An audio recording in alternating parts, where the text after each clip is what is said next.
देखिए भाई साहब, शाम का समय और सूरज की मंदिम रोशनी सरयू नदी पर गिरती हुई, ये एक हम सब लोगों के लिए कितना पावन क्षण है कि कितना खूबसूरत नज़ारा जो है देखने को मिल रहा है। और हमारे बनारस से आए हुए श्री अरविंद सोनकर साहब भी हैं और इस समय हमारे भारतीय किसान यूनियन तिरंगा के राष्ट्रीय अध्यक्ष श्री सुखपाल साहब जी हैं और बनारस से आए हुए हमारे जिला अध्यक्ष भारतीय किसान यूनियन तिरंगा के अरविंद सोनकर साहब। और आज मेरे लिए भी बड़ा सौभाग्य का दिन है कि इन दोनों लोगों के मेरे प्रथम दर्शन हुए हैं और कुछ अयोध्या के बारे में मैं इनसे जानता हूँ। और इसके बाद अध्यक्ष जी तो कल से आए हुए हैं अयोध्या का काफ़ी भ्रमण किया है और भारतीय किसान यूनियन तिरंगा के राष्ट्रीय अध्यक्ष है। तो इन्होंने अयोध्या पर कौन कौन सी चीज़ों पर अच्छाइयाँ देखी और कहाँ कहाँ पर निगेटिव देखा, कहाँ कहाँ पर अयोध्या में खामियाँ देखी जनहित पर, और दबे कुचले समाज का भी डेवलप हो रहा है या दबे कुचले समाज है। तो चलिए आपको मैं मिलाता हूँ भारतीय किसान यूनियन तिरंगा के राष्ट्रीय अध्यक्ष श्री सुखपाल सूरवंशी जी से। जी सर, जय जवान जय किसान। जय जवान जय किसान। सर, आप अयोध्या घूमने आए थे जी। कहाँ से दौरा हुआ सर आपका? हम अपने कार्य क्षेत्र राष्ट्रीय कार्यालय जिला हापुड़ पिलखुआ से हमारा प्रस्थान हुआ उत्तराखंड टनकपुर माता पूर्णागिरी जी। वहाँ पे भी हमें कुछ खामियां नज़र आई हैं। वहाँ भी उत्तराखंड सरकार को हमने अवगत कराया है। सीएम पोर्टल पर हमने शिकायत भी दी है जनहित में। तो सरकार द्वारा सीएम कार्यालय द्वारा आश्वासन दिया गया है, उसमें हमने कंप्लेंट रजिस्टर कराई है। और उसके बाद हम बरेली जंक्शन वहाँ पे हमने किसान भाइयों से मुलाकात की है, अपने पदाधिकारी चुनिंदा पदाधिकारी हैं उनसे मुलाकात की है। जिला बदायूं, बरेली, पीलीभीत, शाहजहांपुर के सभी समस्त पदाधिकारी वहाँ पे उनसे मुलाकात की गई है। उनको किसानों के मजदूरों के हित में कार्य करने को आदेशित किया गया है और कानून के दायरे में रहकर और संविधान के निर्देशानुसार कार्य करने के लिए सलाह दी गई है। और साथ साथ उनको किसान मजदूरों की समस्याओं को बढ़ चढ़ के शासन प्रशासन तक पहुंचाने का कार्य करने को सौंपा गया है। उसके बाद हमारा जो है जहाँ जहाँ आप किसानों से मिले वहाँ पर कुछ समस्याएं आपको दिखी सर? जी, समस्याएं दिखी। समस्याएं ये दिखी हैं कि कहीं लोगों की समस्याएं प्रशासनिक अधिकारी नहीं सुन रहे हैं। तो उसके लिए हमने जो है उनको आगाह भी किया है और शासन से और प्रशासन से हम सीधे कहना चाहते हैं कि किसान और मजदूर की समस्याओं को अनिवार्यता से लें और उनका जल्द से जल्द निस्तारण कराने की उद्देश्य से कार्य करें, क्योंकि किसान जो है देश का अन्नदाता है। इसका ध्यान आप रखें, तभी आपको और हमको खाने के लिए खाना मिल पाएगा। अगर किसान दुखी रहेगा तो उसमें कहीं ना कहीं आपको भी समस्याओं का सामना करना पड़ेगा।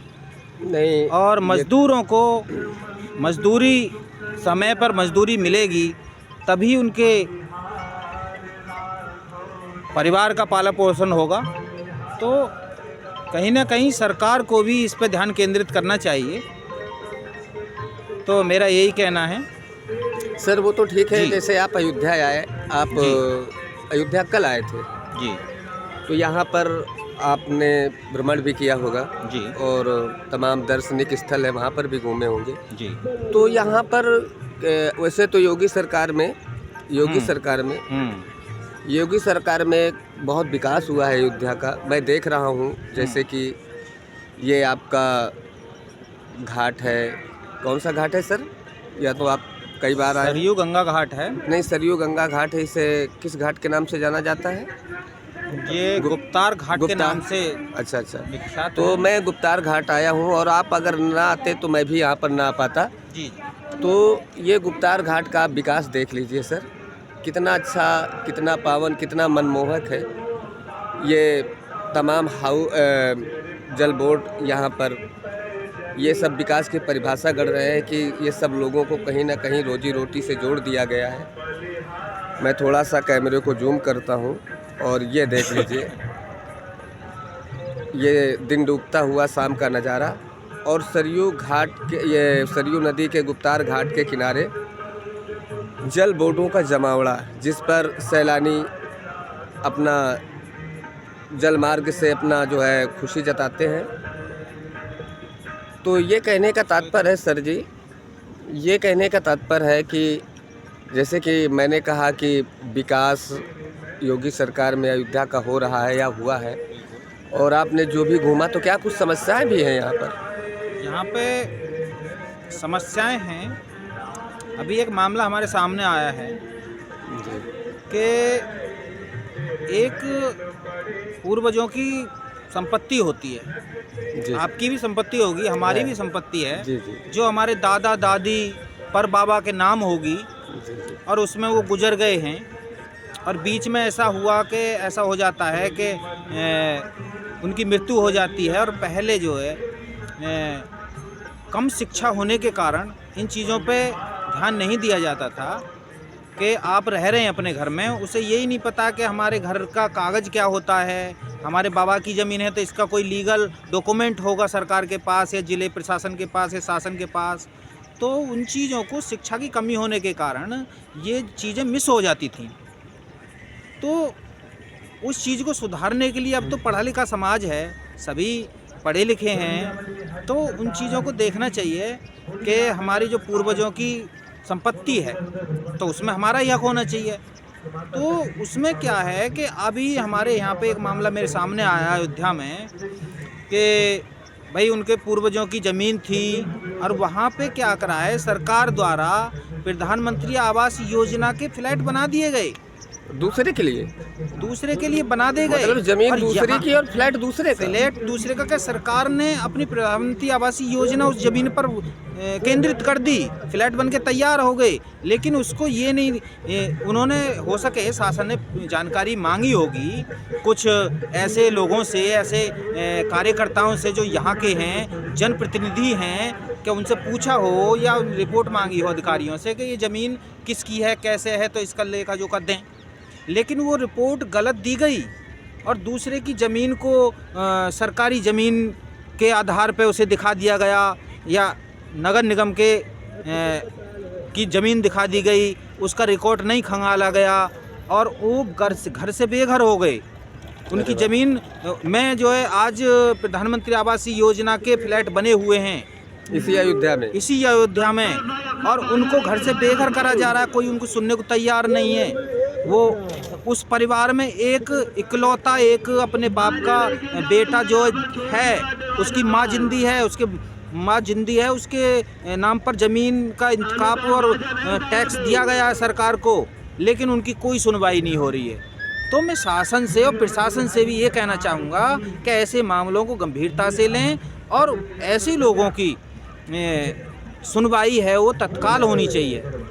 अब एक बात बताइए, गरीब आदमी है, अब नाव चलाने वाले हैं या फिर रेड़ा पटरी पे लगाने वाले हैं, उनके पास इतना पैसा नहीं होता जो हाई कोर्ट जाएं, सुप्रीम कोर्ट जाएं, केस लड़ें और दलाली दें, क्योंकि भ्रष्टाचार इतना है कि कोई गरीब आदमी मुकदमा लड़ ही नहीं सकता, क्योंकि वकील इतने पैसे मांगेंगे, या फिर शासन प्रशासन के अधिकारी जो उनसे रिश्वत मांगेंगे। तो वो ऐसा ही एक मामला मेरे सामने आया है के उसमें जो है कोई सुनवाई किसी ने नहीं की अभी तक। और दूसरे दबंग जो लोग हैं, जो जनप्रतिनिधि बने हुए हैं, उन्होंने कह दिया है कि आप जो है आपका कोई ज़मीन नहीं है इसमें, जिसमें अब भी रह रहे हैं आप। थोड़ी सी ज़मीन उनकी जो रह रहे हैं पूर्वजों के साथ, थोड़ी सी ज़मीन रह गई है, तो उसे भी बोला जा रहा है कि आप इसे छोड़ कर चले जाओ।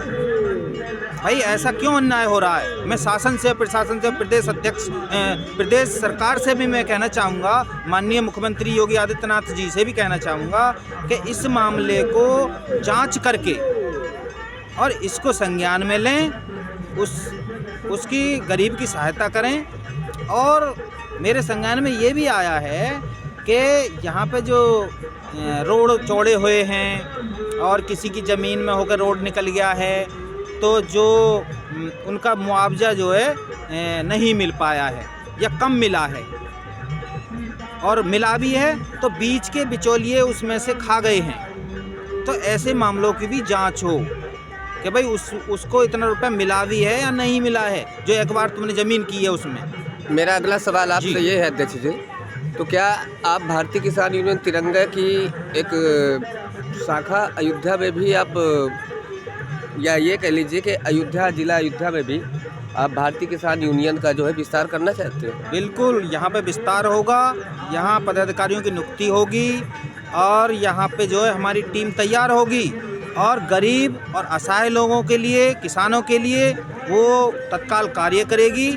और शासन और प्रशासन को इन जितनी भी समस्याएं ये हमारे सामने आई हैं, इनको और अधर भी जो भी समस्याएं आएंगी, उनकी समस्याओं का समाधान तत्काल कराया जाएगा, ये मैं कहना चाहूँगा।